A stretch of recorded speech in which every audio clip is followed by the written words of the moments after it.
one and the same. So I don't know whether there were some students who were able to watch any video of portfolio. Any video of portfolio. Is there any student who was able to watch any video on portfolio? And perhaps upon trying to do 1 or 2 questions on portfolio management, they were not able to do those questions. They bring them here, we tackle them.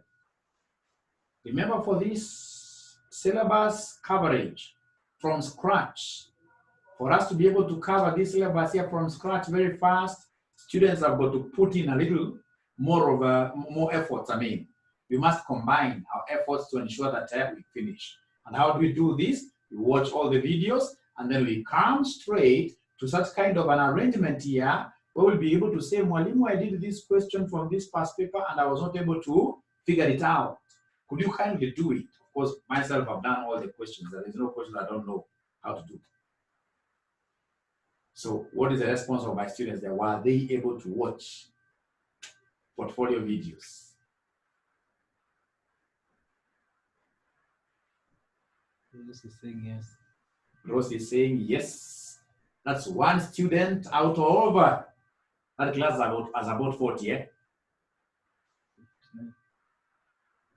59. You are saying yes.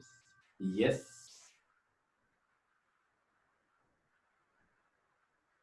So I want to assume that after you watched this particular video on portfolio management, you guys, out of curiosity, you must have gone out of your way to attempt some questions in the revision kit or some questions from your past papers. So is there any question that you guys were trying to attempt, which you are not able to do, which you would want Mwalimu to do here live?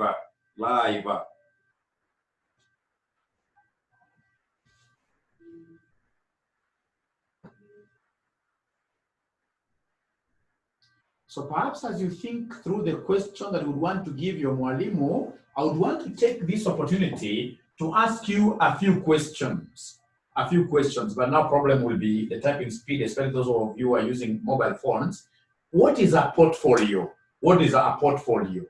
What is a portfolio? What is a portfolio? I'm giving you 1 minute. I would want to see whether there is anybody who will be able to remember. Will be able to remember and tell us what a portfolio is. What is a portfolio?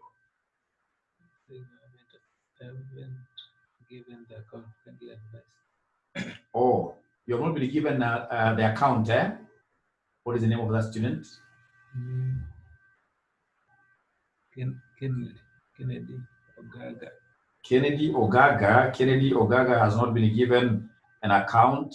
If possible, Kennedy, just send me your email address. I set you up right now. Send me your email address, Kennedy, and the evidence that you paid. And the evidence that you paid, you know, we are accountants that we have to exercise controls. Meanwhile, I'm asking a very good question, especially to everyone, to even Summit students. Summit students have already done this topic. So I want to see whether there is any student who knows how to define what a portfolio is. We're saying collection of investment securities. Collection of investments? Securities with the name of minimizing the risk. Very good. That is a good student. This great student of ours here, Leah, has told us that a portfolio is a combination of what here? Investments. A combination of assets. If, for example, today you are to win, you are to get like 10 million Kenya shillings. Chances are, if you are to get 10 million Kenya shillings, I know what most of us will do. Most of us will talk of, say, 20 million Kenya shillings. They'll say that all this money, we are better off putting up a big apartment with 3 floors. Very well, in this case here, for example, finished, right? And then 1 apartment, 2-bedroom houses. Each 2-bedroom house, I'll be able to get like 30,000 rent. So you count number of houses like that. You take all this entire money, invest there. But now the moment you finish, that is when you realize that it's wrong for you to put all your eggs in one basket. A lesson that most of us in this case here are coming to learn, especially over this COVID-19 pandemic. It's wrong for you to invest, or rather to put all your eggs in one basket. After you're finished doing your apartment, that is when you get the major. Nowadays, you don't talk of Sonko. We have a major in town who is in charge of Nairobi Metropolitan Services, NMS. That is when you get that major coming with that thing, yeah, saying that you've built this house on a road reserve, and then you'll see all your 20 million getting into the drain and going like that. What if you are a bright person and went ahead and spread your risk? So some of these men, ladies and gentlemen, for example, went into a house. Houses are not bad, yeah, but don't take everything to apartments. So don't take everything to real estate. So 20 million, some of it like 5 million went in this case here to a house. Another 5 million, for example, to paper assets like if I'm the one, I would buy so many Safaricom shares, but not all of them, not for the entire. So Safaricom shares, some other amount in this case here went to something different. Such that should things not work, for example, here after some time, Safaricom is run down by greedy people, and of course my shares, for example, go down to zero, like how Uchumi shares are, or how KQ shares are. If they were to go down to zero, ladies and gentlemen, then I'll still be having some fallback positions, and that's why I like Leah's definition. She has told us that a portfolio is a collection of investments, many assets, which we combine together as investors with one objective. The objective being minimizing risk. Minimizing what here? Risk. Now, ladies and gentlemen, talk to us. How many types of business risks do we have? How many types of business risks do we have? We have two types of business risks. We have two types of business risks. We have what we call unsystematic, and then number two, we have what we call systematic risk. Systematic risk. I know I'm becoming more of a bother to you because of the gadgets. Typing using a phone is not an easy thing, but just bear with me. Kindly bear with me. I would want somebody to give me one statement describing each of these. What is a systematic risk? What is systematic risk? And then I'll be able to tell you the difference.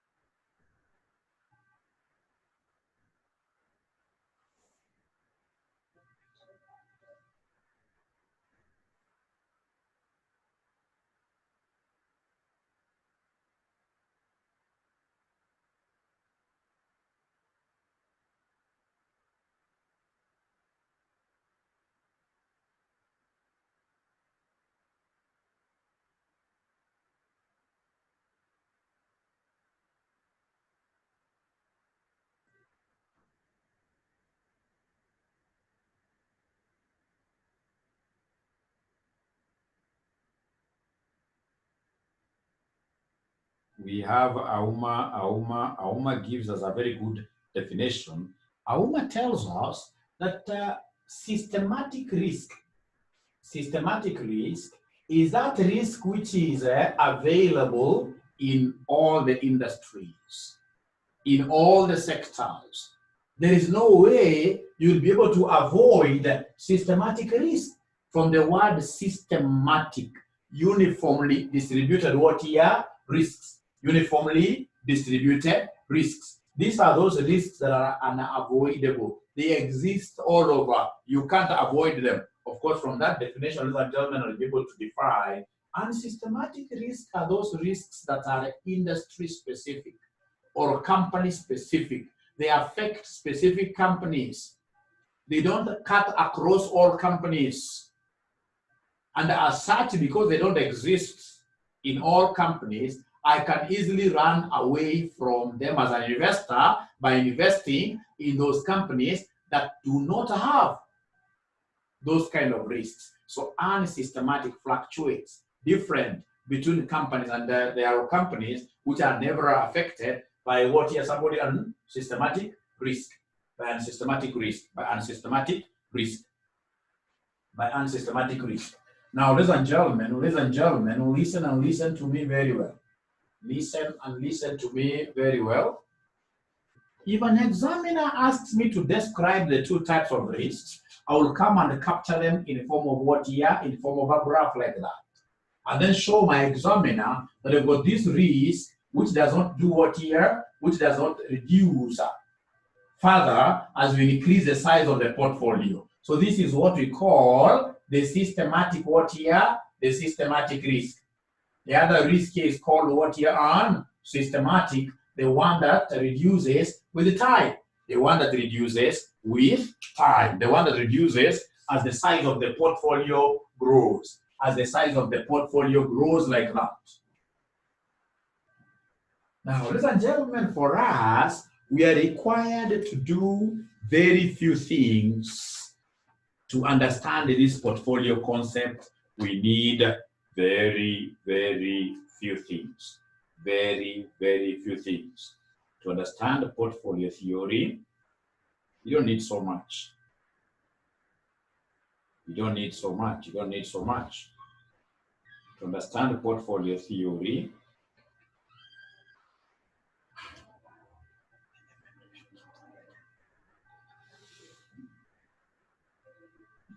so like we have this question, ladies and gentlemen, here, where they have given us probabilities. They have given us probabilities 0.2, 0.6, 0.2. They have given us returns on company X, in the form of percentage. We have 24, we have 12, we have 0. We have returns of Y in the form of percentage. We have 5, 30, and then we have -5. And then they are telling us that Betty Muye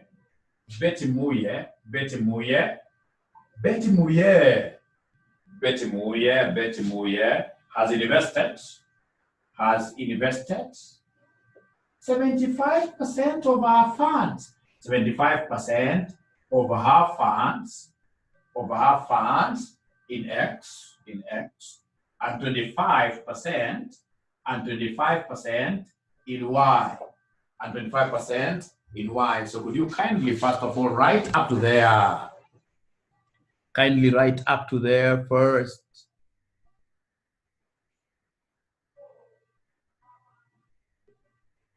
Yeah, I can see very many students here gave us very good explanations. Here we have systematic risk is a risk that cannot be eliminated. Thank you very much.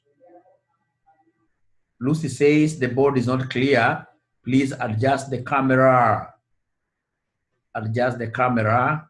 Are there students, or rather, how many students are saying that the board is not clear? The board is not clear. How many students are saying the board is not clear? How many students can't see my board very well? Not clear, blurry. So not clear. Just check the camera. Check the camera. Not clear at all. It's very many of them. Just zoom in.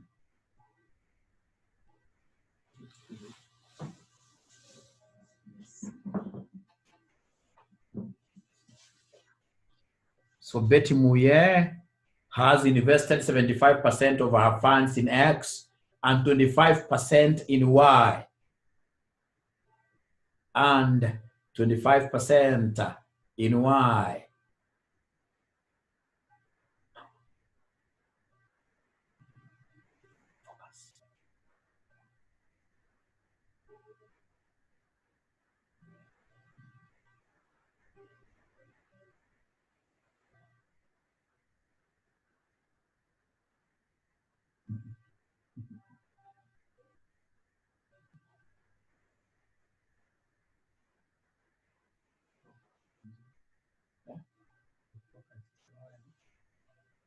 Hapo, nasema hapo. Sawa sawa hapo sasa. So Betty Muye has invested 75% of her funds in X and 25% in Y. So now they want us to do a few things for them. Required, number one, they want us to give them expected returns. Expected returns of X and Y. Expected returns of X and Y. I also think my pen is not very good. We can get a pen. Very good. So expected returns of X and Y. Expected returns of X and Y. And I would want you to guide me through. Remember, today I am your guest. Today I'm not your teacher. Today I am your guest. Given that all of us have done this topic, you've been able to watch the videos, yes. Apart from one gentleman called Ken, was not able to get his login details. And of course, for the summit students, I believe you have done this topic very well. So ours actually is to revise, and that is why I would even want you to write this at the back of your books. At the back of your books, at the back of your books, at the back of your books. So what do we have, ladies and gentlemen? What do we have, ladies and gentlemen? Expected returns, expected returns, expected returns. What do we do to be able to get expected returns? I'm waiting to read. I'm waiting to read the way forward, what you have as the way forward for getting expected returns. And you know, sometimes these things here could be very easy to the extent that defining them becomes very hard. Could be very easy. I mean, how do you this? Could be very easy to the extent that defining them becomes a very hard thing. Becomes a very hard thing.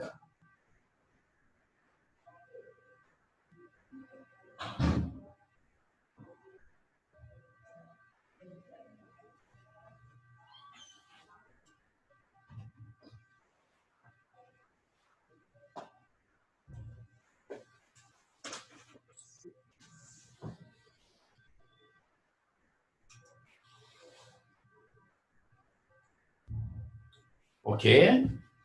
Okay. So to get expected returns, remember that our expected returns, we normally write expected returns like this. It is E, for example, our X. So this one here we interpret it as expected returns of X.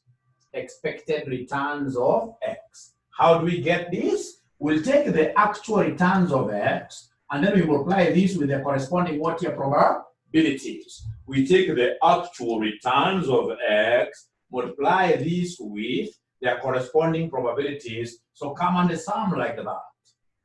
So come here and they give us expected returns of X. So we have 3 actual returns. So what I'll do is to take the actual returns given times their corresponding probabilities. So I'll talk of the actual return, the first one of X given is 24, times the probability here, which is 0.2. So it is either I get this 24 actually, or I get, or means I add. So or 12 times 0.6, 12 times 0.6 plus 0, 0 times 0.2. So could you kindly give me the answer here? Kindly give me the answer for expected returns of X. What do we have here, somebody? 12. Thank you, and thank you very much. That is number 1. Then using the same, on the same breath, could you kindly give me the expected returns of Y? Give me the expected returns of Y. What do we have there? 18. 18, because what they have done is to take 5 times 0.2 plus 30 times 0.6 plus minus 5 times 0.2, which they're able to give me an answer of what here, somebody? 18. 18. They're able to give me an answer of 18. That is Roman 1. And then now we go to Roman 2. Let's go to Roman 2. Roman 2, they want us to do something very easy. Roman 2, ladies and gentlemen, they want us to give them the deviations. And the Roman 2, they want us to give them the standard deviation of X and Y. The standard deviation of X and Y. So standard deviation of X and Y, I want to beg of you, or rather from you, kindly give me the formula of standard deviation. Standard deviation equals what? Somebody give me the formula. Give me the formula of standard deviation. Give me the formula of standard deviation. What do we have there, somebody? Give me the formula of standard deviation. Give me the formula of standard deviation. Please help me. What do we have there?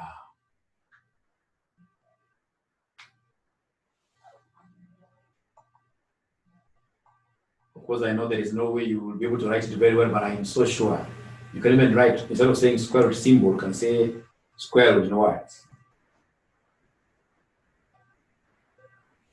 Square root in words, square root in words. Tell us what we have there, somebody. Just waiting here to see the answers.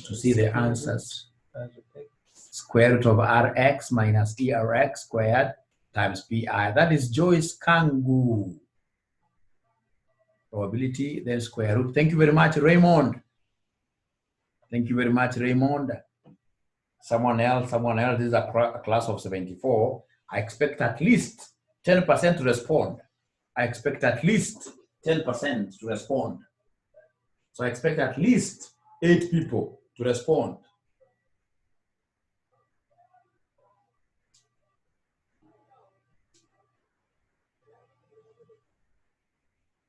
From Raymond still, I'm waiting for the others to talk.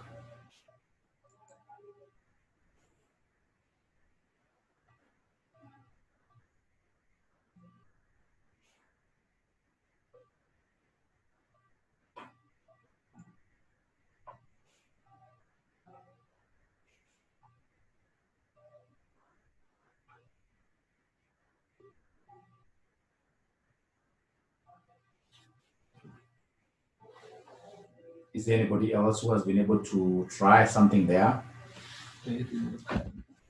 Now, ladies and gentlemen, these are bright students. First of all, remember standard deviation symbol. We write the standard deviation symbol like this.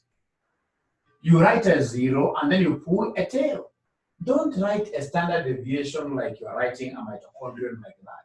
That is very unprofessional. This is very unprofessional. To write standard deviation very well, you simply write like a 0 and then you pull a tail like that. So standard deviation of X, what do we have here? From the word deviation, we are looking at the actual return minus expected return. So we have here Rx minus ERX like that. That is the deviation we are talking about. But remember that our deviation is special. And that is why we are calling it standard. That's why we are calling it standard. So ladies and gentlemen, this deviation, for it to be standardized, we need to square it. And then remember, we need to come, ladies and gentlemen, and average it by multiplying it with the corresponding water probabilities. And then at the end of the day, you sum. Because the deviations are many. It can't be called a standard deviation if it doesn't have a square root. It cannot be called a standard deviation if it does not have a square root. So you must have a square root like that. So come and create a column here for Rx minus ERX with square times probability. So we have Rx minus ERX with square times probability.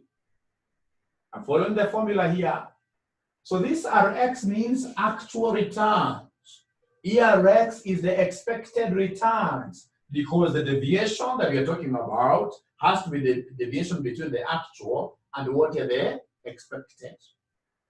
So I'll come here and write the actual returns very fast downwards. So we have 24, we have 12, we have 0, then we have minus, minus, minus. Who is able to remind us the expected returns that we got in part 1 up there? In part 1 up there, is there somebody who is able to remember the expected returns? Please talk to me tonight. 12. So we have here 12, 12, 12. Because the expected returns have to be the same. Expected is another term for X bar. X bar has got a bar meaning uniform. Uniform. So once I have these figures, what I need to do is to come and square each one of them, and then you come and multiply them with the corresponding probabilities. Multiply them with the corresponding probabilities. We have 0.2. The next one is 0.6. The last one is 0.2. Please give us figures. Please give us figures. So how do you give us figures? You'll come and open brackets. Tell us 24 minus 12. You square times 0.2. You square times 0.2. You square times 0.2. Please give us an answer. Please give us an answer.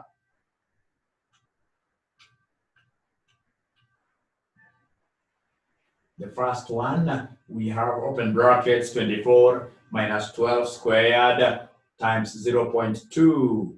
What figure are we getting, somebody? 28.8. I'm being given 28. Is this figure coming from many students or only one student? So, 4 of them. 4. I'm left with 3. 3 students to get it for me to know that my sample is okay. Thank you very much. Same. So come to the second one. The second one I'll say simply in my brackets there, my calculator there, 12 minus 12 close squared times 0.6. Times 0.6, please give us a figure. 0, eh? The second one is 0. And then the last one will be open brackets again, 0 minus 12, whatever we get to square, times 0.2. What figure are we getting there, ladies and gentlemen? 28.8. 28.8. Remember what I normally see students, the mistake I normally see students doing, you get them saying each one of them. On top of each one of them, they put a square, forgetting that this square root is coming after summation. Once I have those deviations that are squared and of course compared with their corresponding probabilities, once I have them, what I need to do is to come and sum them. We sum them. When you sum them, kindly advise me, what figure are we getting there? Kindly advise me, and then you tell me the figure that you're getting here. 57.6. 57.6. So this 57.6 is our total variance. This is our total variance. And therefore, for us to get standard deviation, I will come and talk of square root of 57.6, which will end up giving me what figure, my great students?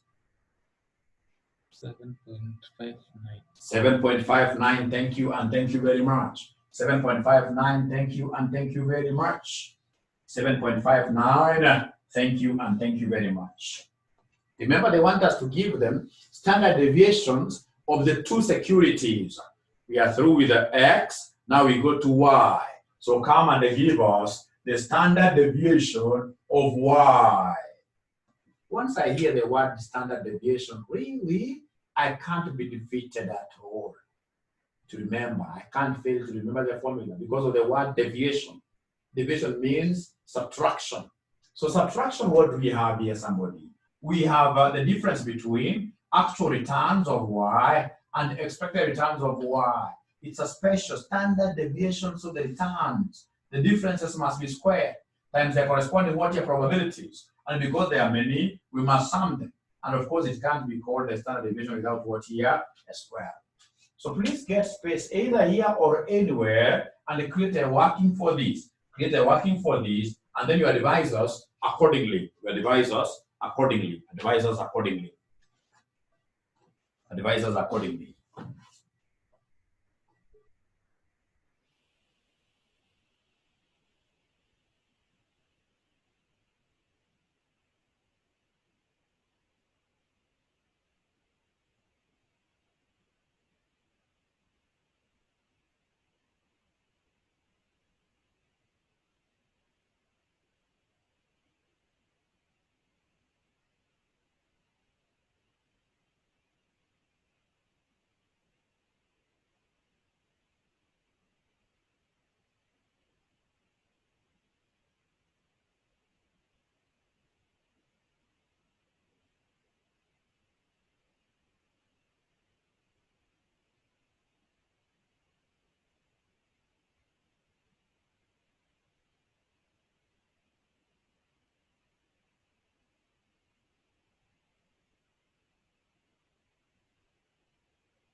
Okay, ladies and gentlemen, let's see what they have here. So the actual returns of y are here. So we have 530 minus 5 minus expected returns of y. What figure do we get for expected divided? Oh, well, the expected returns of y were 18.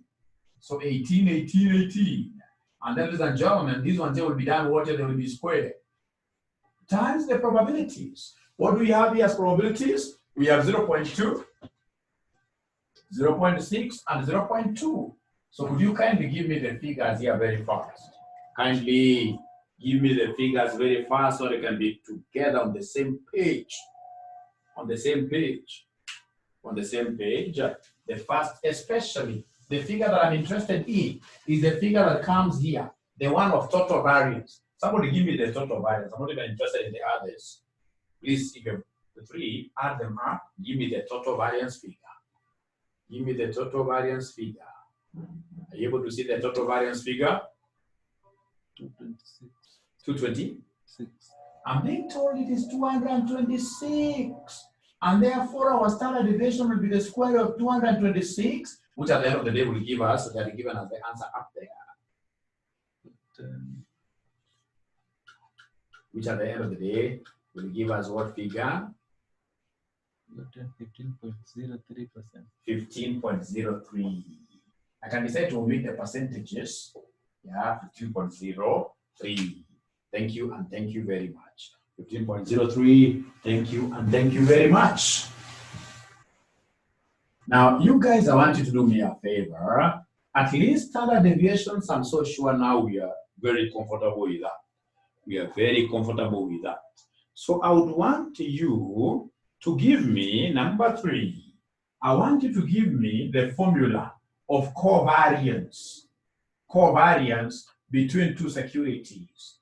Covariance between two securities. So give me the covariance between X and Y. A good student, first of all, must comprehend the meaning of the word covariance. What is covariance? What is covariance? Ladies and gentlemen, covariance stands for the shared variance. Covariance is the shared variance. When you hear of this word common, shared, anywhere you hear of the word common. Like if somebody is saying co-wife. Yes. Yes. So please come and they give us this covariance thing. When they want me to give them the covariance thing, ladies and gentlemen, I know the formula. I know that this one here will be deviation of X. Deviation of X, because there are two people here. Multiply this by deviation of Y. Deviation of Y. At the end of the day, I will come and talk of probability. Probability, and then I sum. Remember, in covariances, there is nothing like squaring, nothing like squaring, nothing. So covariance, there are two things sharing some commonality, sharing some variance. Covariance is a shared variance. Shared variance, two securities having the same variance. So then how do you get, ladies and gentlemen, the covariance between the two? You will take the deviation of X, you multiply this with the deviation of what here? Y. And how do we get this deviation of X? To get the deviation of X, we normally take Rx minus ERX. Come and multiply this with the deviation of Y. Division of Y, we have Ry minus ERY. Times probability, you put the probability, and then at the end of the day, you do what here? You sum there. You come and sum there. Please write up to there, write up to there, write up to there, right up to there, right up to there. So we have the actual returns of X. Actual returns of X are 24. We have 24, we have 12, we have 0. The only thing that I've forgotten is what we had up there as expected returns of X. Expected returns of X, you guys need to remind me, what figures do we have there for expected return of X?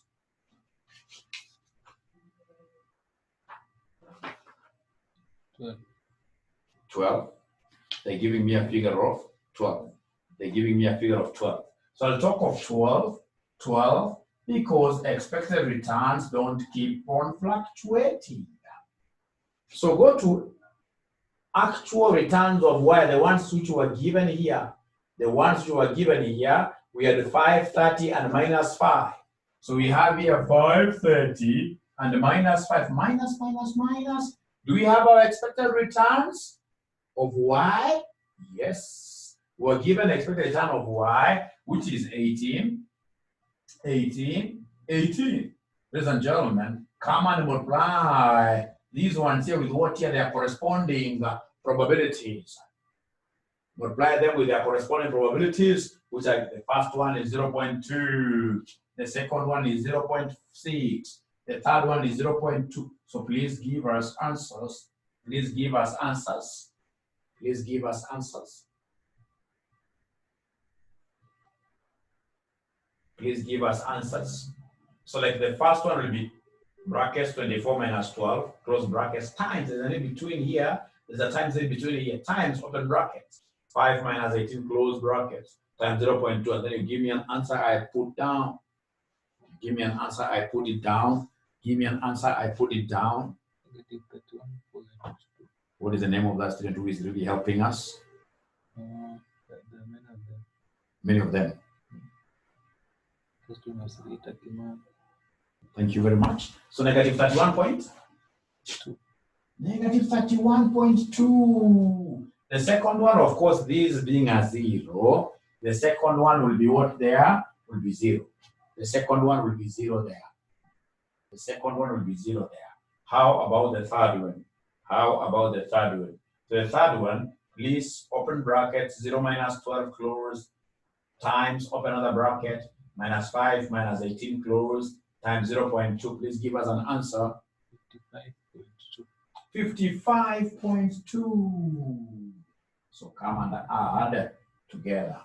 Add together to give us the total covariance. Add them together for you to give us the total covariance. So total covariance, I'm being given a figure of 24. The total covariance, I'm being given a figure of 24. A figure of 24. A figure of 24. Thank you and thank you very much. Thank you and thank you very much. So that is how we normally compute the covariance. Covariance. Now the next thing that I would expect you great students of mine to give me, the next thing will be the coefficient of correlation. The coefficient of correlation. We can call it RXY. Coefficient of correlation. R is the correlation. You can have it, doesn't matter, but the proper one is R. The coefficient of correlation between X and Y. For those of you who watched the video so seriously, could you kindly give me the formula for getting R between X and Y? R between X and Y, what do we have there? R between X and Y, what do we have there? R between X and Y, what do we have there? Someone talk to me, someone talk to me, someone talk to me. Someone talk to me, someone talk to me, someone talk to me. Someone talk to me, I'm waiting for you to talk to me. Everyone is saying C or this drop. Very good. C or X. That is a great student. That great student is telling us that, ladies and gentlemen, for us to be able to get the correlation, now the correlation between two securities, you basically standardize the covariance. So you take the covariance between the two, and then you divide them by the respective standard deviations. So correlation is the standardized covariance. Correlation is the standardized covariance. And the covariance that you guys gave me down there was 24. All over the standard deviation that unfortunately I deleted mine. Mine in this case here, we have the I rubbed mine long time ago, but I know you guys have the figures. I know you guys have the figures. I know you guys have the figures. What is the standard deviation of X? What is the standard deviation of X? What is the standard deviation of X? What is the standard deviation of X? Yeah, 7.59, right? And Y 15.03. So we have here, we have, ladies and gentlemen, the 1 over X, the 1 of X is 7.59. 7.59 times the 1 of Y, which is 15.03. Times the 1 of Y, which is 15.03. Thank you and thank you very much. So remember, these are supposed to be combined. So could you kindly take 24 divided by, open bracket, 7.59 times 1, 15.03, close brackets. Tell us what we are able to get there.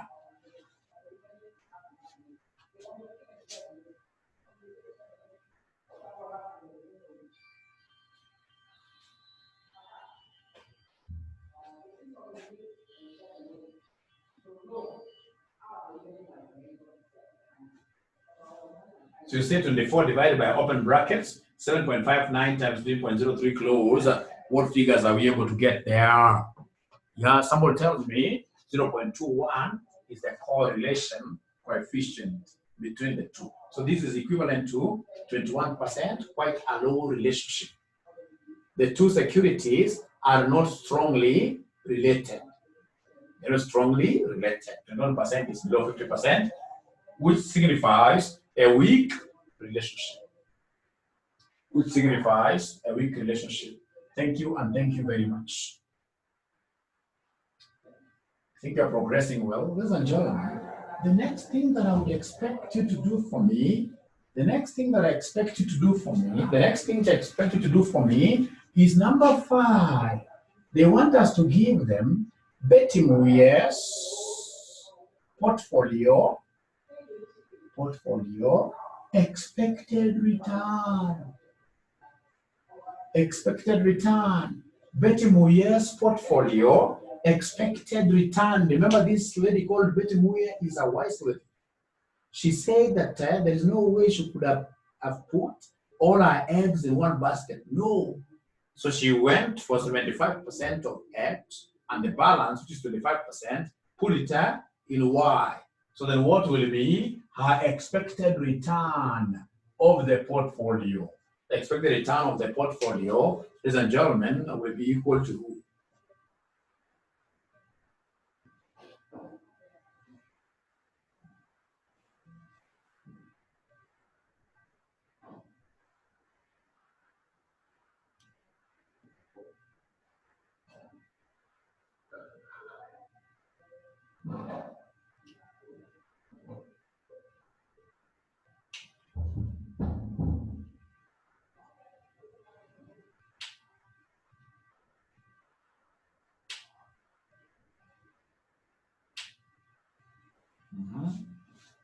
So expected return of a portfolio. Remember from the word go, there is somebody who told us that a portfolio is a combination. So we want to see who has this correctly. A portfolio is supposed to be a combination. It's supposed to be a combination.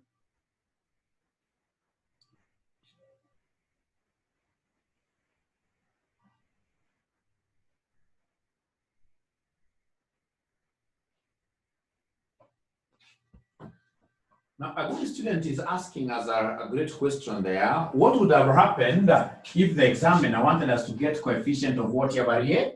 Variation. So how do we get coefficient of variation? Remember, coefficient of variation is basically, that's how you remember it. It's basically sex in what here? In percentage. Sex in percentage, where my sex is weather, gender. So meaning that CV will be equal to standard deviation over the mean.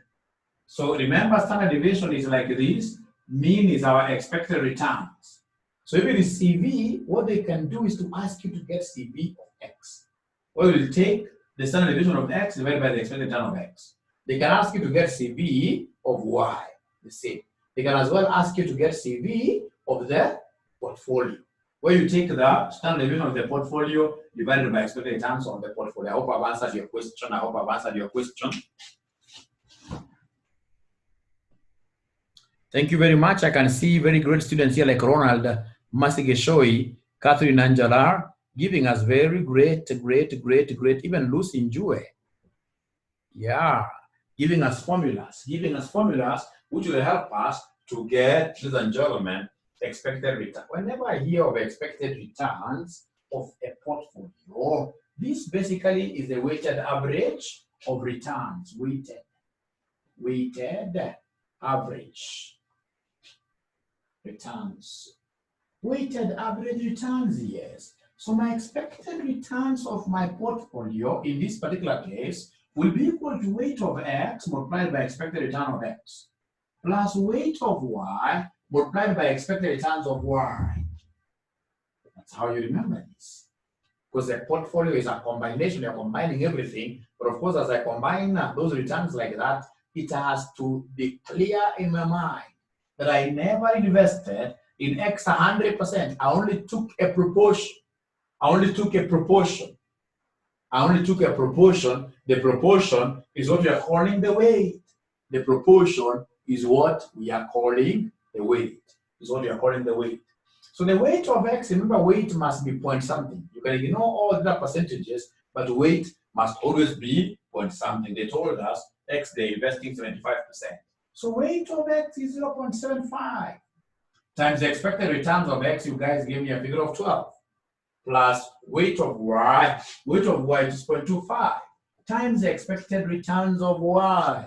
Expected returns of Y, ladies and gentlemen, expected returns of Y.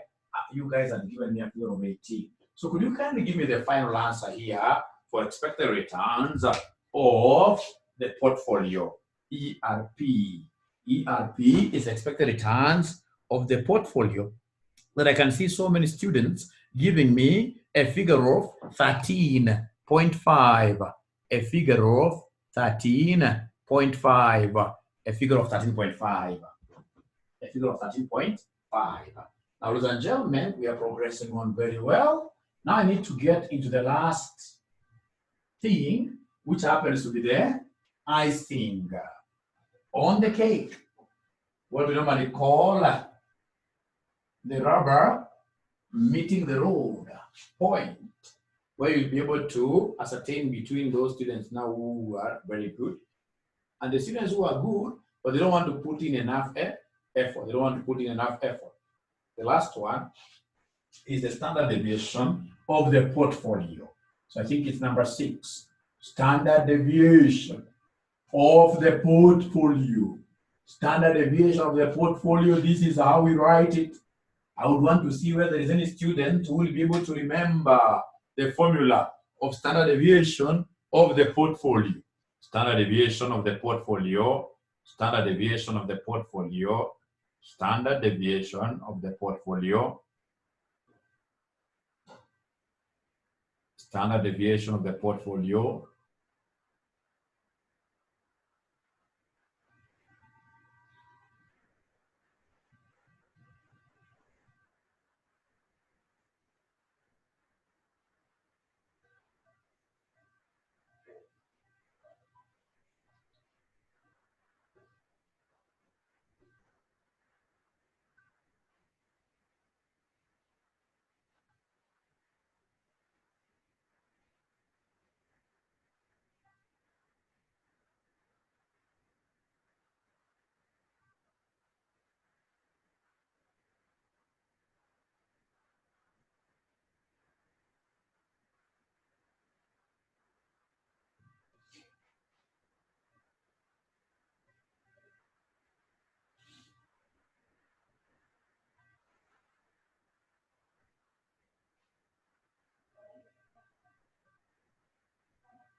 So let's see whether they have a formula. Ah, great. I can see Raymond really trying. Great. Great. Even Joyce, yes.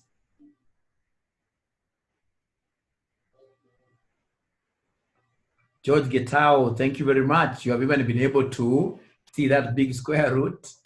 Yeah, that's quite innovative. Francisca has told us weighted average, but now weighted average of what? Weighted average of what?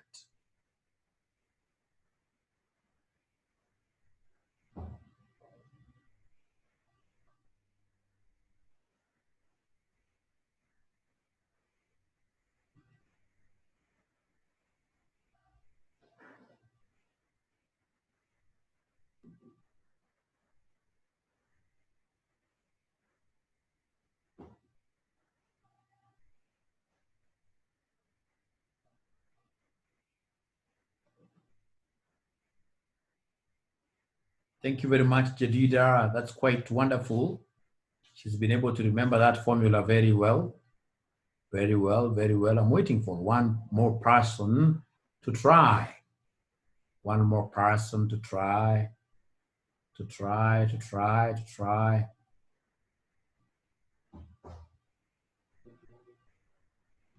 Mercy, thank you very much, Mercy. Thank you very much. Men, even Bianca. Bianca, great to see you here. Great.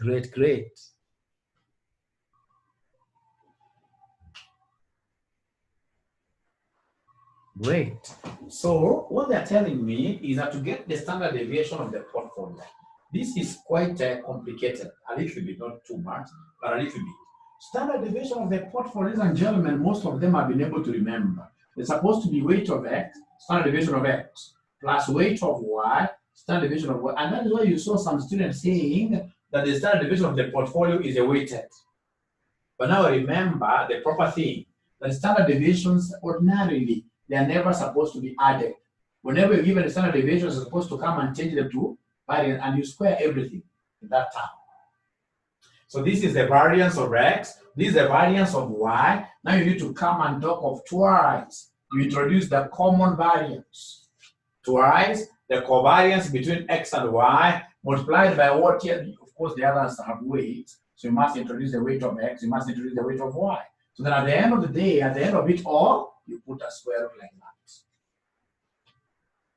The moment I understand the standard deviation of a portfolio, how to compute it, then straight away, I will have mastered the entire concept. I will have mastered the entire concept. I will have mastered the entire concept here of portfolio management. Portfolio management. Now, ladies and gentlemen, please come and plug in the figures. We have square root of the weight, I know it's 0.75. 0.75 times the standard deviation, I think this is the one that you gave me, is 7.59. Plus 0.25 for Y times 3.03. So these ones must be squared. Plus twice the covariance. Covariance between X and Y, if I'm not wrong, we may have gotten 24. Who can remind us the covariance between X and Y? Let me not rely on my memory so much. They're telling me that the standard deviation of X is supposed to be 7.45. So Lucy Nyamu tells me, for sure covariance is 24. The covariance is 24. How about, ladies and gentlemen,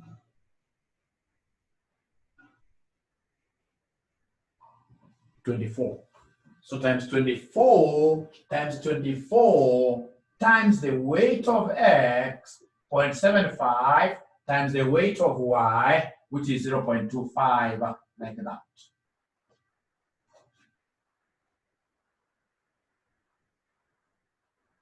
Which at the end of the day, if I'm not wrong, I'm able to see somebody giving me a figure like 7.45. And again, remember that these things don't need somebody who is fearful, somebody who fears things. No. If I'm the one doing this, I'll come and punch all these things in the calculator, lump them together, and then I say square root 1 off.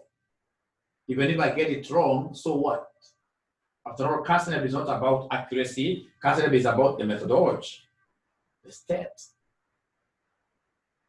Because the more you fear, whatever you fear will always come to pass. Whatever you fear, including these students who normally fail this paper like 4 or 5 times, it's because you are really fearing this paper. You are really fearing it. You are fearing it. Like juzi, nilikuwa invigilator kule KU. Nikapata mzee rika yangu over 40 years. Mzee ako na heshima zake na kitambi. Right? Sasa mzee, mimi napatina makaratasi namna hii. Nilikuwa mle sample a center. So kupatia mzee karatasi, sijui ni harufu ya AFM paper ama ni kala, ikaanza na kalamu kuanguka chini. Kalamu zote chini.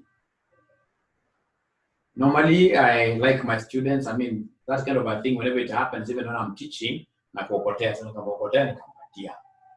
Kumpatia namna hii, calculator chini. Nikamwekea. Kuangalia mzee, jasho. Nauliza mzee namna gani, nikamtoa nje kumcancel kidogo at least. Namna gani akaniambia kwamba nimerudia mpaka nikiona mimi mwili naharibika kabisa. Nikampatia siri moja, nikamwambia hakuna kitu kama lazima upite. In this life there is nothing like a must. You just go and put in your best foot forward. Right? Try your best. And just assume like you're doing any usual, like how you do your CATs, continuous assessment test. Just go and do it. Once you relax like that, you'll be able to, of course, write so many things, because you're not doing it under duress, under pressure. Right? So I could see the guy went back, akaandika vizuri. Fortunately, I got to know him. When the exams were out, this gentleman had passed. I'm so sure if it was not for the word that I told him, of course I told him, I went ahead even to tell him that you don't have to pass this paper. I mean, it's not a matter of life or death. So take life easy. Were it not for that encouragement, that gentleman would not have passed with the kind of pressure he was under. So most of us really get to fail in some of these papers here because we fear them. Unakuta mtu siku ile mtihani hata akitoka kwa nyumba anatemeka. Ni kama unaenda hakuna kitu. These are normal things. These are very, very normal things. Take them to be as normal as they are, and you can never fail them. Because there are things, ladies and gentlemen, like the theory. Like now, the other time, we got an examiner who was asking us about what here? Functions of World Bank. So you get somebody who is under a lot of pressure.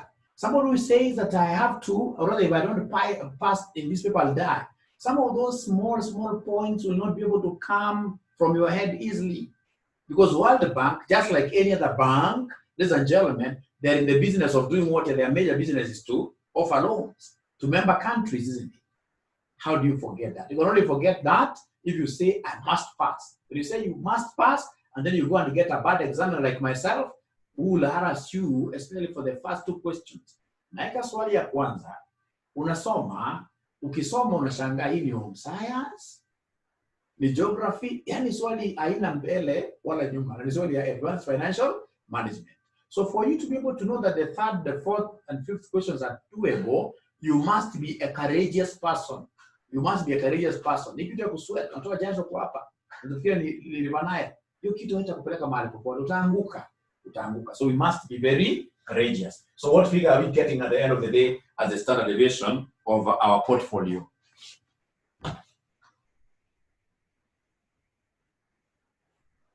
So they're getting 7.45. I don't know where Mass is getting 7.47 from. Most of them are getting 7.45. So we have Rose saying, I like how Mwalimu encourages us. Yes. So 7.45. AFM wanafunzi wengi wanaanguka, not because wanafunzi wajinga, hapana, nimefunza wanafunzi wengi sana. Wanafunzi wanajua hizi vitu. Ikiwa anaanguka sababu ya uoga. Uoga inakuwa mingi. So hapana uoga sana. Hata mama anapata mtoto bahati mbaya, anafariki, hautasema usiku na mtoto hapo, hapana. Maisha lazima yaendelee. As much as it looks bad, maisha lazima yaendelee. So courage is the most important thing. Now, ladies and gentlemen, write for us there the portfolio equation. Portfolio equation. Hata kwa darasa, wanafunzi wengi hawaelewi sababu wanafunzi wengi wanajaribu kuchunga sana. Hata kuonekana ni mjinga. No. Mwanafunzi mzuri unafunguka roho, unazungumza za kitu unataka kusema. The more you talk, like now we are talking through comments, just keep on commenting. How do you comment wrong? So what?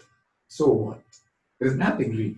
So like now here, can someone write for me the portfolio equation? Remember in AFM, there's nobody who will tell you to derive it. Kindly write for me the portfolio equation. Write for me the portfolio equation. Write for me the portfolio equation. What do we have there? Somebody portfolio equation.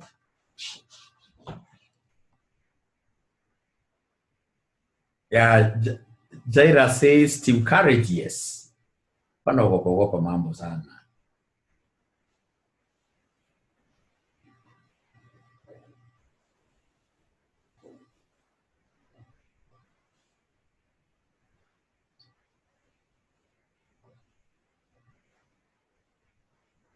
And to see whether there is anybody who will be able to write the portfolio equation. Just write something there. If you're not able to get anything, just write. Even if you write your name, that is the kind of courage you want.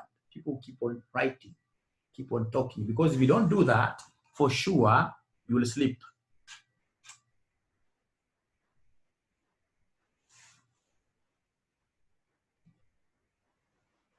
Yeah, Catherine Nanjala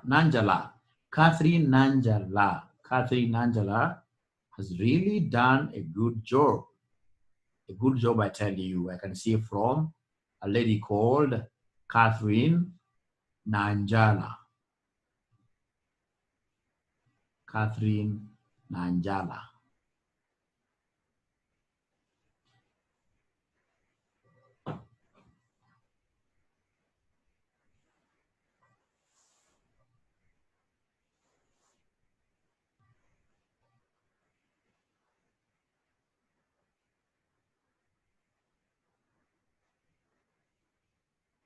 Peter Kinyumu, a good job. George Gitao, ERP minus actual. No. George Gitao, what you are getting is what we call the Jensen's alpha value, the profitability index. But I like the fact that you have tried writing down. There must be somebody somewhere who is playing very safe. In life, never play very safe. Never play very safe. Be yourself. Just say.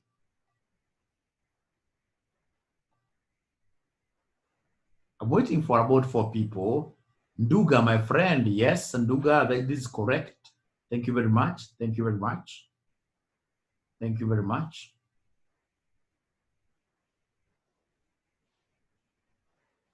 I'm waiting for 2 more. Only 2 people.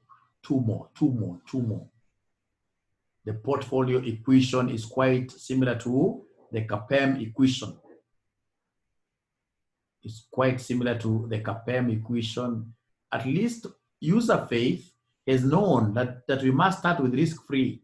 You can see she has only written RF. That's what we like. A student who comes out and says that I may have forgotten every other thing, but I know these equations must always start with risk-free. We have Ruman, what we are giving us there is the portfolio, expected returns of the portfolio, not the portfolio equation. Portfolio equation is a special equation. Virginia wanted to write something, but I can see you've tried, but we were not able to finish. For standard deviation, you can decide to use D. We have Diana. Diana has also really tried. Yeah, thank you very much. So here we are. Ladies and gentlemen, the portfolio equation. We have returns of a portfolio being equal to the portfolio equation, returns of a portfolio, ladies and gentlemen, equals, we must always begin with risk-free, because risk-free is the smallest possible return, which is normally guaranteed. And then now from there we go to the returns of the market, the premium basically. So we talk of the expected returns of the market minus risk-free, multiplied by the standard deviation of the portfolio all over the standard deviation of the market. This is something that I would want you guys to write, and if possible, you block it like that. Please highlight. It's called the portfolio equation, where you take the risk-free plus what we call the risk premium. Because when you go to invest in securities which are trading in the market, there are chances you may lose. there are chances you may gain. So we call it a risk premium. This one here. This one here is called risk premium. This one is called risk what here? Risk premium. And because it's a risk premium, we must come and attach this to the risk factors. Remember, risk is normally measured using standard deviation. Risk is normally measured using the standard deviation. So this is what we call the portfolio equation. And because we are revising, I can also take this opportunity to just show you how we also write the CPA equation. The CPA equation. So CPA equation, ladies and gentlemen, what do we have here? CPA equation, what do we have here? We have what we call the CPA returns of a security. The same thing, we have risk-free plus ERM minus risk-free. But remember, under CPA, we normally measure under CPA, we normally measure our risk using beta factors. So you put there beta of a security or over beta of the market. You can also say beta of a portfolio. But now remember, under CPA, and that is why we normally call it a security market line. Security market line. Under CPA, we prefer talking of returns of a security. Although if we were to put RP and here BP, no problem. No problem. No problem at all. No problem at all. So one thing you're supposed to remember very fast as you write CPA equation is that for CPA, beta of the market is always equal to what? Beta of the market is always equal to 1. Beta of the market is always equal to 1. And that is why CPA returns, ladies and gentlemen, do not have that beta there. Because beta of the market is always 1. CPA returns, we have risk-free plus expected returns of the market, minus risk-free into beta of a security, into beta of a security, into beta of what here? A security, into beta of a security, into beta of a security, into beta of a security, into beta of a security. Now let's get back here with an exercise. So we have an exercise, ladies and gentlemen. These people have given us portfolios.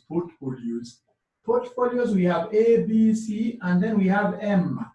They have given us expected returns in form of percentages. So A is 10, B is 11, C is 8. The market, ladies and gentlemen, is 9. 9 like that. And then they have given us the standard deviations of the portfolios. This will be ERP, percentage. So standard deviation, this is 5, this is 3, this is 2. Ladies and gentlemen, standard deviation of the market happens to be 4. And then now we have additional information. Additional information.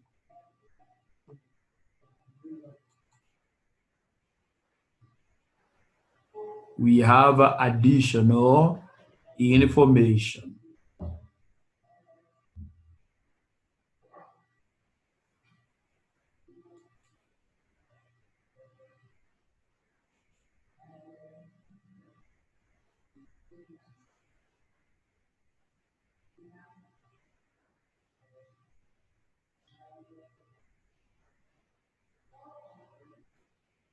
So additional information, ladies and gentlemen, additional information. What do we have here? Additional information.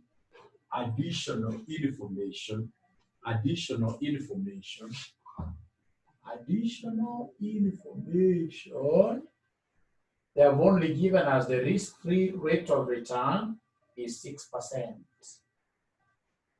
The risk-free rate of return is 6%. So required, number one, required, Roman 1, the required rate of return of portfolios. Required rate of return, ladies and gentlemen, here, you have to use the portfolio equation. You must use portfolio equation. And then number 2, ladies and gentlemen, We are given here, use portfolio equation, the number 2, they want us to evaluate the efficiency, evaluate the efficiency of the portfolios. Evaluate the efficiency of the portfolios using the Jensen's alpha model. Using the Jensen's alpha model. Using the Jensen's alpha model. Using the Jensen's alpha model. Using the Jensen's alpha model.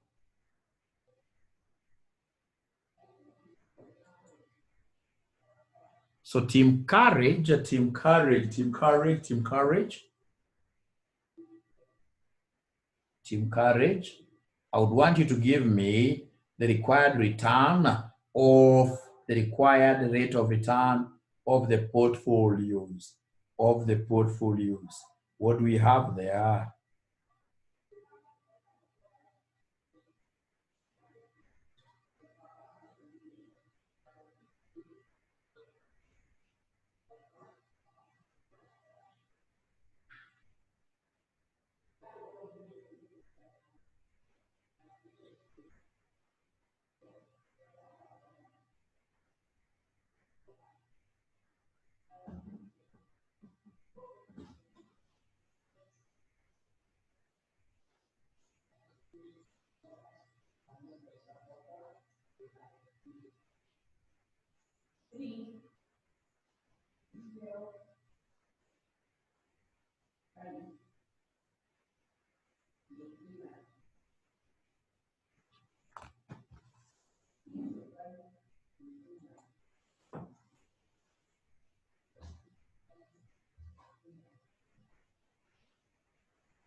Catherine Nangelar has been able to get 9.75 for A, I suppose. For A, according to Catherine Nangelar, we have 9.75. How about from the other students? From the other students, what are we able to see there?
So they're telling me 9.75 for A, Bianca 8.25, I don't know for which one.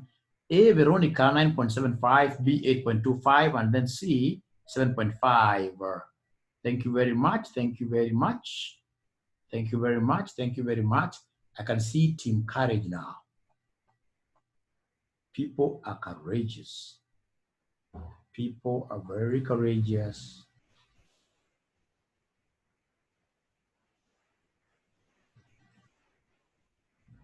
So ladies and gentlemen, here we are. Here we are. Let's see. So we are saying that our portfolio returns according to the equation that we have. Our portfolio returns, our portfolio returns, our portfolio returns, our portfolio returns, our portfolio returns will be equal to, we start with risk-free plus ERM minus risk-free multiplied by standard deviation of the portfolio all over standard deviation of the market. So we start with A. So the risk-free rate of return is 6. Plus the market returns, this M stands for market. No one will tell you that. M stands for market, and I consider the market returns are what here? They are 9. Minus risk-free, which is 6. Multiply outside here with the standard deviation of the portfolio. In the question, the standard deviation of the portfolio is 5. 5 all over the standard deviation of the market. Standard deviation of the market is here, which is 4. I know the biggest mistake you'll always get over 50% of the students telling you, Mwalimu put 10 here. Mwalimu put 10 here. Why? Because this is A. And A, the expected return of A is 10. No. Look at what we have in the equation. All the portfolios, even B, this risk-free does not keep on changing. Neither does the market return. For any security, that will be the same. So minus, in this case here, 6. What will change is the risk profile. Like now here for B, the standard deviation of B, is 3. So this is 3 divided by 4. So could you kindly give me these figures very fast? Let's see what you guys have. Let's see what you guys have. Let's see what you guys have. What we have there. What we have there. What we have there. What we have there. What we have there.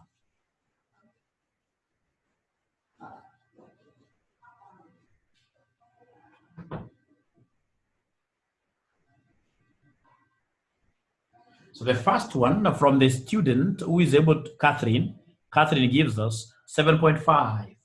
Catherine gives us 7.5 here for A. How about B? Someone had gotten the 1 of B. Someone had gotten the 1 of B. B, oh, they're different. They're different.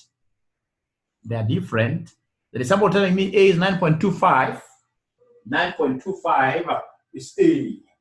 9.25 is A. And then B is 7.5. How about C? How about C? C, what are they able to get? C, they're able to get... B is 8.25, I'm being told. B is 8.25. B is 8.25. And then C is the one that is 7.5. Now, having gotten, ladies and gentlemen, these actual returns of my portfolio, the next thing, of course, they want me to do is to evaluate the efficiency. Remember, there are 3 levels of efficiency. For portfolio management, there are 3 levels of efficiency. There are 3 levels of efficiency. The 3 levels of efficiency are defined by the alpha. So when alpha is positive, we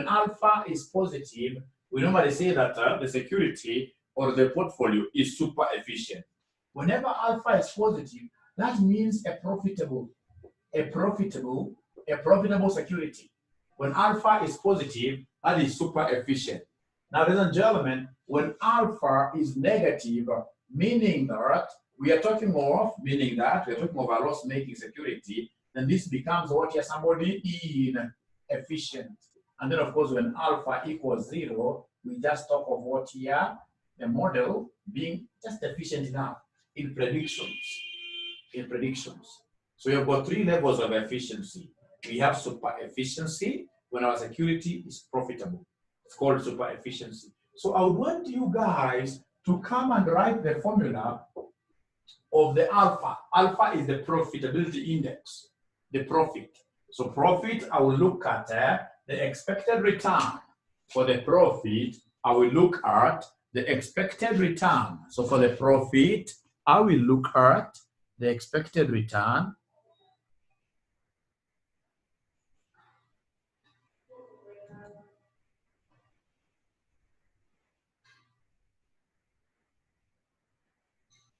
So the formula for getting this alpha, which I can't write on the other side of the board because of my static camera. So my alpha, ladies and gentlemen, my alpha of a security will be equal to expected return over the portfolio, top of portfolio.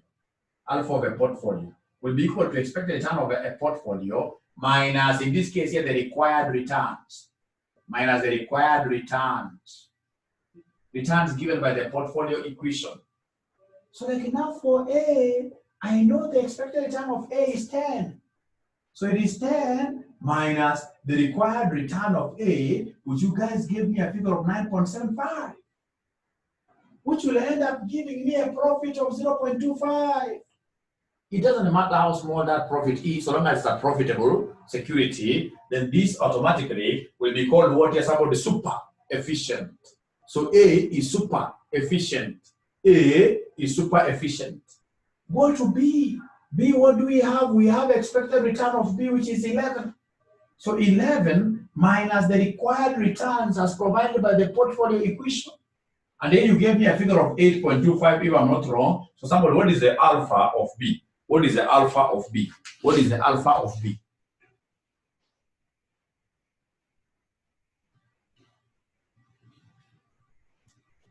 So from Veronica, we are being given a figure, even Mercy, 2.75. If I were you, I would have written there 2.75, and then I say super efficient. So long as it's profitable, that's what I tell my examiner. This thing is super efficient. This thing is super efficient. This thing is super efficient. How about C lastly? C, what do we have there, somebody? C, you will take 8 minus whatever you have obtained there as the required return. C is 0.5, which is what you're super efficient. Super efficient. So fortunately, all our securities that we have, ladies and gentlemen, here are super efficient. And whenever you have all your securities being super efficient, it means that you should not change the composition of that portfolio. If, for example, the portfolio had ABC, and you're getting that these securities ABC, all of them are super what? Super efficient, then don't change.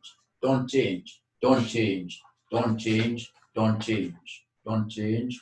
Don't change. Do not change the composition of the security. Now, ladies and gentlemen, if I'm the one who is teaching you this, I'll straight away take you to CAPM. You know, CAPM is quite key. And then we have what we call the arbitrage pricing models. Arbitrage pricing models. And then, of course, now gather there are assumptions. You're through with the topic. But remember, you can only be through with this topic if you are an avid viewer of my videos. So those videos which are there, is, and you purchase those videos very expensively, actually. Although it's very fair. It's very fair. So I can't say it's expensive. I sold you the videos per subject how much? 3,400. 3,400. I sold you these videos of AFM at 3,400.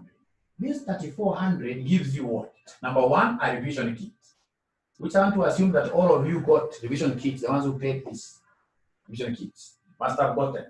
And then number two, you are getting access to all those pre-recorded videos. Pre-recorded videos, like if you are keen enough, I'm still coming back to each topic. In each and every topic, I'm introducing the videos of the revision videos at the end of each topic. Past paper questions, I'm still introducing. Always be checking. So we have pre-recorded videos. And then we have these live classes for free, imagine. And then most importantly is that within these, you're still getting the block release content. The block release content will also be annexed there. So you can see it's a very fair thing. But unfortunately, you invest this amount, and then at the end of the day, you come here without having watched any video. So it becomes what here? Disastrous. It becomes disastrous. Like now, out of my entire class, which has paid for these pre-recorded videos of about 40, it's only 2 ladies who told us that we got time to watch portfolio management. Perhaps some of you came in a little bit late and they had watched the portfolio management videos. How many can confirm to us they had watched those portfolio management videos? How many? How many? Who came in a little bit late, but they're saying, Mwalimu asked, we had watched the portfolio videos.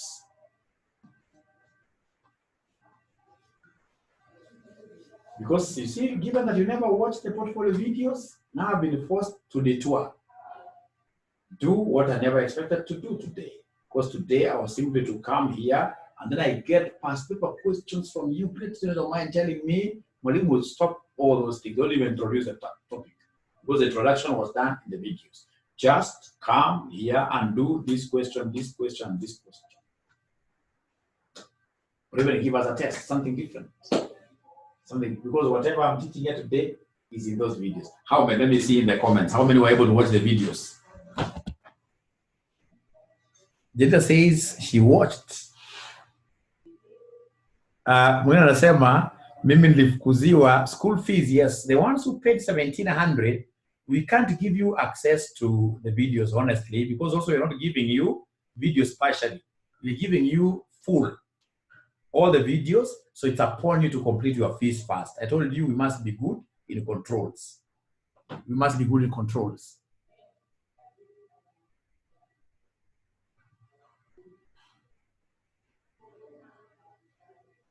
Okay. So I'm trying, I will. So we have Jana saying I'll pay, that's okay. What, but only a single video and a portfolio. You know, I have so many of them. I'll ensure that I put them there. Okay.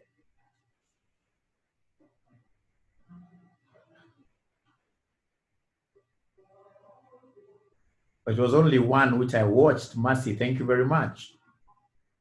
I have so many of them. I'll ensure before I sleep today, you guys will be having all the videos of portfolio, all of them. So Sir Kennedy says I paid 2,000. Sir Kennedy, you have to complete paying school fees. Otherwise, we shall not connect you, Sir Kennedy. Even if you have sent me your email address, I can't do that. We want to leave businesses behind as our legacy. So we have to really adhere to the rules and regulations. Here, AFR, mta upload link. Tume upload already leo. You see, like Teresa George says, she did not even know she was entitled for block lessons. Yes, we are very fair. And that is why I'm really moved with all those students who have said Mwalimu because of the new, you know, we are starting the new syllabus. The new syllabus will be starting when? In May 2021. New syllabus. The first exam of the new syllabus will be here. And normally what I encourage my students to do over the years is to ensure that you finish this thing before the new syllabus comes in. Like this time around, we have introduced fundamental changes.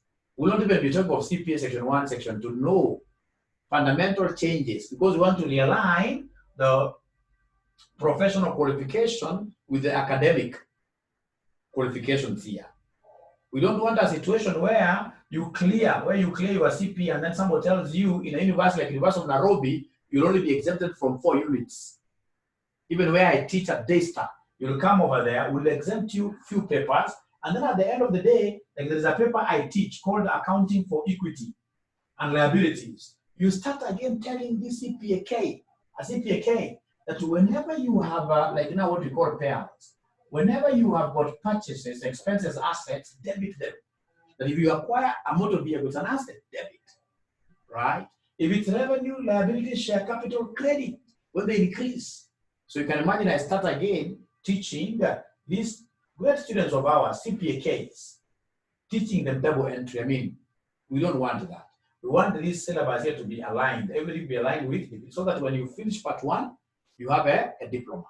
Part 2, you do, of course, in this case here, like a project at KCA University. You should be given, in this case, straight away a degree. Part 3, especially for the ones who are working for the civil service, you know that CPA part 3 is normally taken at master's level. So you need to only do like projects, 2 or 3 projects here, thesis. You get to know the referencing skills here and there, the project writing skills, and then you have your degree. You have your master's, etc. It is just like ACCA. You see, once you do ACCA, ACCA has got 2 levels. We have the fundamental, and then we have the professional. Once you finish the first 9 papers of fundamental, ACCA has made arrangements with the Oxford Brookes University for their students to only write a research paper to get straight a degree, a Bachelor of Science in Applied Accounting. Once you clear your professional papers, which are 4 under ACCA, that makes you a chartered accountant. You'll only do 2 papers, thesis papers, at the University of London for you to get a master's. for you to get a master's. And this is a road that I followed myself. I followed this road of STCA and I can't regret. Like that. That is what we want to do with CPA. Of course, unfortunately, now what will happen given the fundamental changes in the syllabus is that automatically once you do like AFR, for instance, and fail, and then now here we are, May 2021 has hit you up. What will happen is that you will repeat all the papers in that section. And then of course, you know, under the new syllabus, they want you to be very good in advanced Excel. Practically. So as you will be repeating section 6, all the papers will also require you to undertake some papers which will be in CPA part 2. The analytics paper. So the very best thing is to ensure that you clear. Those skills are good, but you can learn them much later. Clear your syllabus, all those things you are doing CIFA. Clear your syllabus with this corona confusion.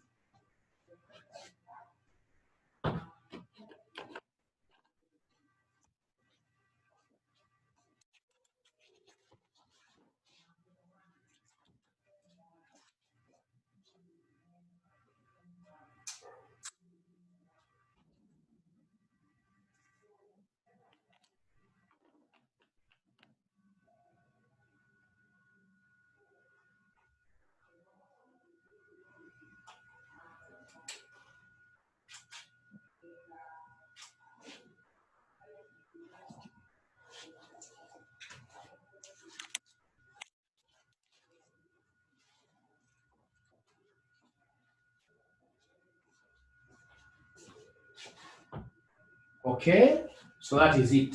So for those of you who have got energy, and of course with this corona confusion, you should be able to clear this part before then. And our prayers are that they give us our 2 sittings for this year. You know, this year we had the 2 sittings, which would have really become handy for our students to clear their CPAs before the 2021 May. So we had the May sitting. So you believe we'll do these exams in September. And then they give us another sitting, say in January, the 1 of November. We pushed forward to January around then before they give us a new sitting of May 2021. Otherwise, of course, we shall go outside there and protest, isn't it? If they only give us 2 sittings in between, 2 sittings of this, even if it's next year, they have to give us our 2 sittings. So please, for those of you who have decided to combine, no problem, ensure that you take maximum advantage of those videos. Take maximum advantage of those videos. You can even be watching like one before you sleep, like today after this class, you simply watch one before you sleep. Watch one before you sleep. So mention there, CAPEM. CAPEM in full stands for capital assets, pricing model, and I have to see whether there's anybody who is asking a question before I proceed.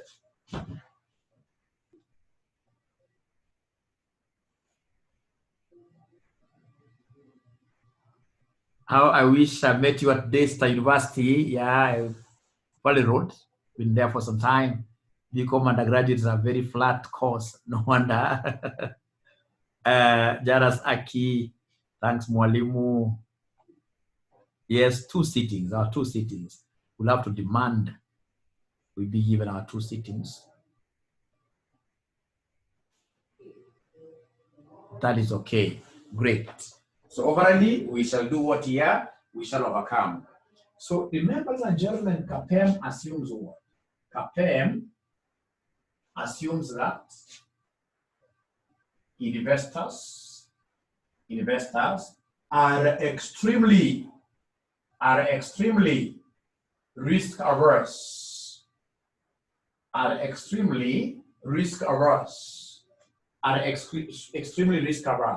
i.e. they hold on to fully diversified portfolios. They hold on to fully diversified portfolios. They hold on to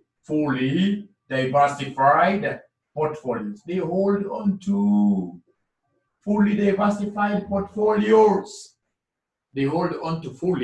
diversified portfolios. A portfolio is said to be fully diversified if it does not have unsystematic risk. A portfolio, writing down that a portfolio is said to be fully diversified. A portfolio is said to be fully diversified if it doesn't have any unsystematic risk. If it doesn't have any unsystematic risk. In short, we are saying that fully diversified portfolios are only affected by the unavoidable, unavoidable risks, which are what are systematic risks. Ladies and gentlemen, let me just simplify this by putting this on a sketch, by putting this on a sketch. We have here, this is the systematic risk. This is the unsystematic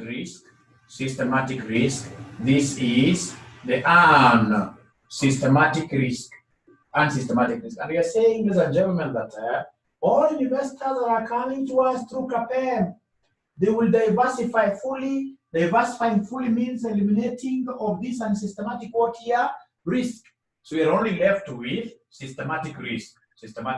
So hii ndio uwanja CAPM inapiga mpira. Hiyo ndio uwanja ya CAPM. And then remember very fast that systematic risk is normally measured using beta.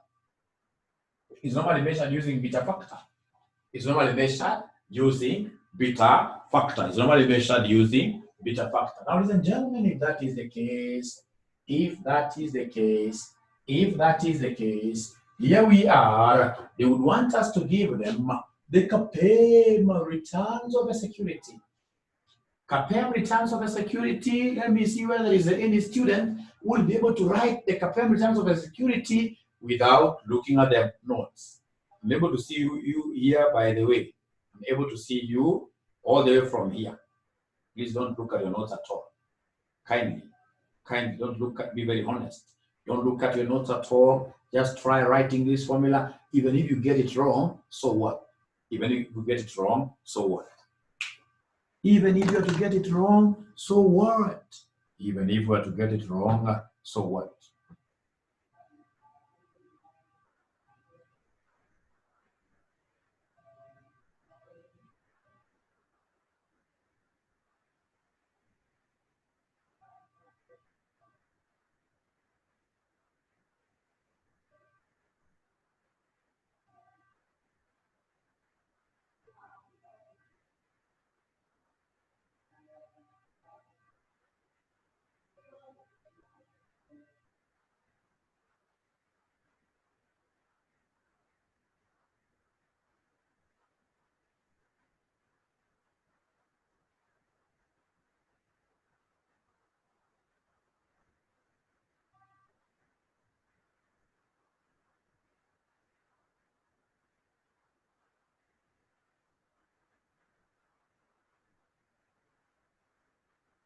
Let me see what we have there. Very good. Thank you very much. Ladies and gentlemen, that was quite a nice one. Most of them have been able to know our base returns. Remember, I call them risk-free. Plus, into brackets, what we have, ERM minus, let me write somewhere where you'll be able to see CAPM returns of a security equals risk-free plus ERM minus risk-free. Now, remember, this is what we call the risk premium. The risk premium must always be multiplied with what here? Risk factors. And our risk factors are what here? Some of the beta factors. So we have beta of a security all over beta of the market. But now remember, beta of the market is supposed to be silent. Why? Because BM is always equal to 1. And if I'm a good scholar of finance, of portfolio management, I know that nowadays, the examiner of nowadays can never give me this figure, can never give me the beta. So I want to see whether we have got only one student who will be able to remember the formula of getting beta J. Beta J equals what? I can choose my students here. Let me start with Bianca. I don't want any other student to write the formula. I want Bianca alone to write the formula for me of getting beta J. There are two formulas for beta J. So Bianca, I I'm with you, live. Give me the formula.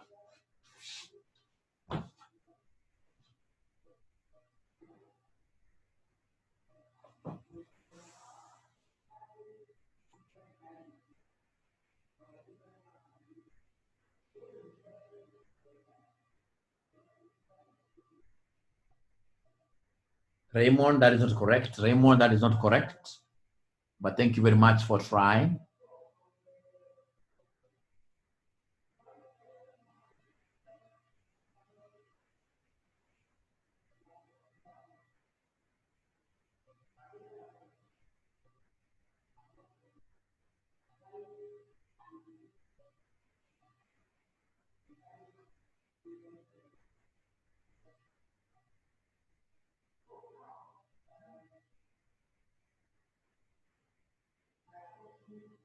Raymond Zhao has picked it up very well. Even Bianca, at the end of the day, Bianca got it very well. Bianca, there is something you've missed. Bianca, there is something you missed. Try to see what is it that you have omitted out. As she is trying to figure it out, can the other students give us the answers here?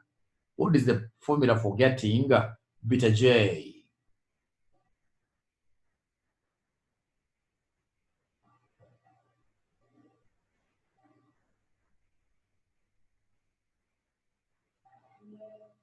Marcia has even gone ahead to give me formula 2. The covariance of JM all over standard deviation of the market squared. Standard deviation of the market squared. Standard deviation of the market squared. Standard deviation of the market squared. So beta J is the same covariance that I showed you up there. So you take the covariance between, here you have to relate with the market. Covariance between J and M all over the standard deviation of the market squared. That is formula number 1. How about formula number 2? Like nowadays, your examiner will give you the correlation coefficient. So how do you get beta J? Beta J using the correlation approach. Beta J using the correlation approach. Beta J using the correlation approach. What do we have there? Beta J using the correlation approach.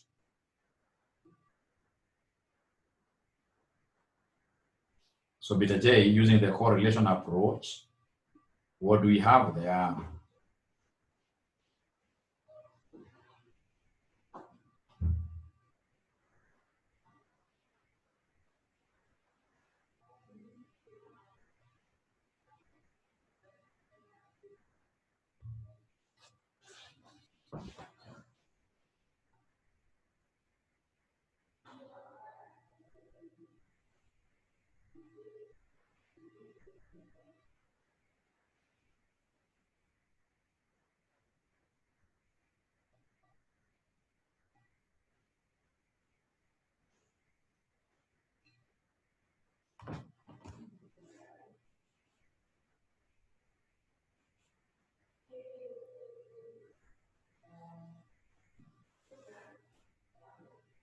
Yeah, Joyce, okay, Virginia.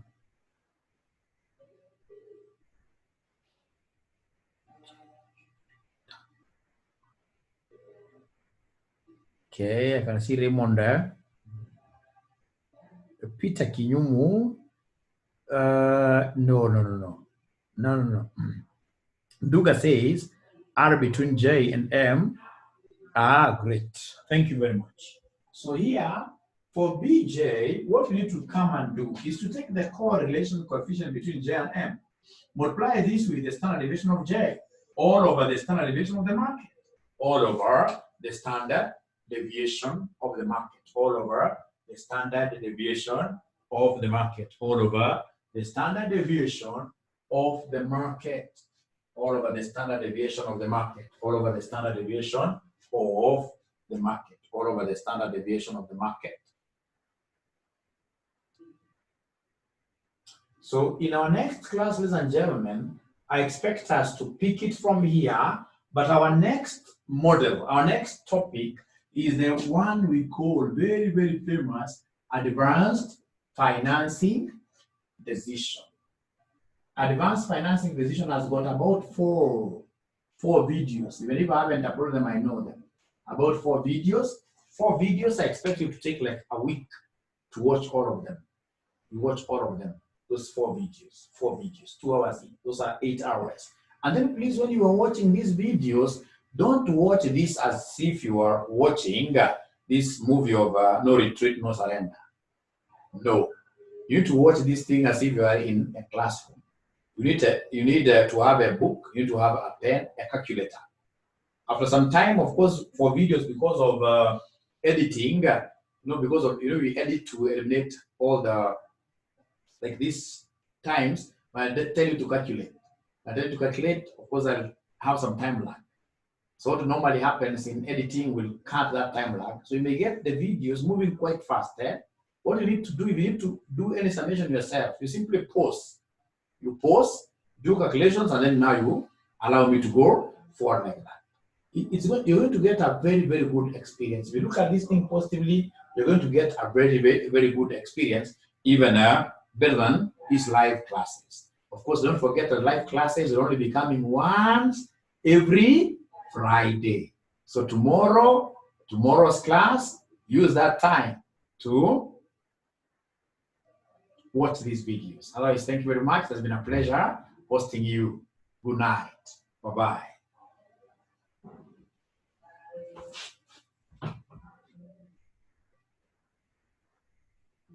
Okay.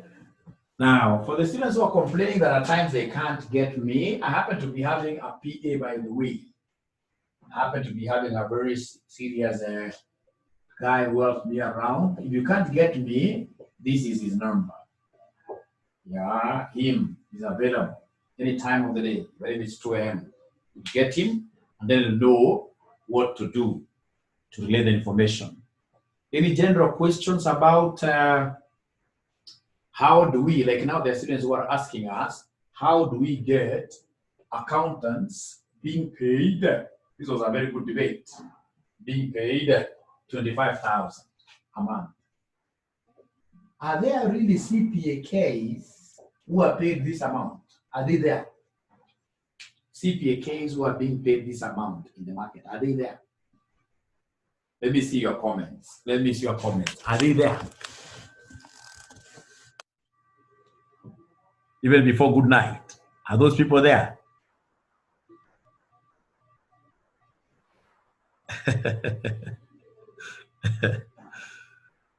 And the payment is real. Okay, yes. Trust you me. Most of these people are getting this 25,000 because of what I normally tell them, that they did their CPAs, most of them, but they came out of it without any skill. So they are semi-skilled. They are semi-skilled. They are semi-skilled. Even lower than that. Mwalimu, I thought you would be able to download the videos and watch offline. Yes, there is something we are working on. There is something that our programmers are working on to allow students to download and watch offline. Whatever downloads that we had, we realized we could not protect, we couldn't protect our videos. People could download and then they started doing what you're sharing very fast. So there is something small we are doing, and then we shall be able to have you watching them offline. For now, bundles kidogo. Okay, so we are talking about these 25,000. These 25,000. So they normally get this amount, ladies and gentlemen, because most of them are what here? Semi-skilled. So this is something I'll be able to explain to you. I've taught so many people. Like Joshua Igara, the CEO of KCB, was my student. Right? I've taught so many people. Having done ACCA, I'm a member of ACCA and of course ISPAC. Having done this is a very prestigious course. This course opens your mind. It opens your eyes totally. Having done this course, I know, I can tell you, how comes I have students who are working in this case here for Qatar and they only did CPA, Qatar Airways. How comes I have like another lady that I taught just the other day here, she's the credit controller of breweries, getting over 700,000 a month. Is it because of connections or what? With the survey that I did, and even the kind of people that I interview around, somebody come to my office telling me, Mwalimu, I need a job. I've never gotten a job since we were together in class, wherever, like that. Then I'll just pull something very simple. Even tell them to do a bank reconciliation, they can't. And yet they have what? Give them massive data. Give them like an Excel that has got like say 2,000 rows. Tell them even to do simple analytics from there. They can't. They can't. The moment you happen to know, for example, how to use advanced Excel, up to say even 50% alone, trust you me, you will be a brand in the CPA industry. You'll be a brand in the CPA industry. For example, like now, this simple thing that I normally keep on telling you. You're an accountant who only speaks 3 languages. You speak Kikuyu, you speak Kiswahili, and perhaps in this case, you're broken English, right? It can be broken, no problem. But please ensure that you have got like a 4th language, an international language, like Chinese, like French. The moment you are able to translate financial statements here from one language to another, you'll be consulted over by companies like even KRA itself, etc., etc. And these are things, even for example, like advanced Excel, these are things that are there on YouTube. Just go to YouTube, for example, today if you have a laptop. Try to download, for example, materials on simple things. For example, like macros. How do I make use of macros to simplify or rather create, for example, tables that are going to give me information quite easily? These are programming, kind of programming language. How do I work with VLOOKUP? They are very short videos of 5 minutes. You simply get them there, and then they'll even give you data that you use to populate your own Excel. And then you try. Every day, one concept at a time. HLOOKUP, right? The pivot tables, etc. By the time you realize, you'll be able to dissect, to take like information of Coca-Cola, all that information, and then you are able to do this and this. At the end of the day, you will really, really be respected in the industry. And the moment you're respected in the industry, you'll command over 2 million shillings a month. That is the time when you come and buy me a Mercedes-Benz, black Mercedes-Benz. Park for me somewhere there, give me the key. Thank you very much. Have a lovely night. Bye.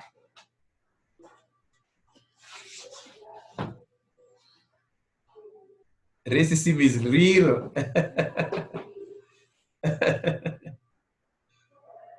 Racism, okay? You'll understand. Having worked for SHA, you'll understand. Thank you very much. Good night, okay? There's a student who is just coming in right now. Let me admit the student. Of course, better late than never, isn't it? Thank you, Virginia. We shall overcome. Of course, I would want to walk with you this journey, especially after clearing. After you clear your CPA, that's when I'll be able to walk with you in this journey of Excel and ETC. For now, we want to clear. Then we have George Getao wants to access those videos. Of course, George Getao, just call that number, 0719 525,000. There is a fees to be paid of 3,400 ETC. Bianca says, after clearing, yes, count me in. Very good. We shall be there. We shall be there. When I get that 1.5 million a month, I'll get you the Mercedes. Amen. Amen. Amen. Don't renege on your promise.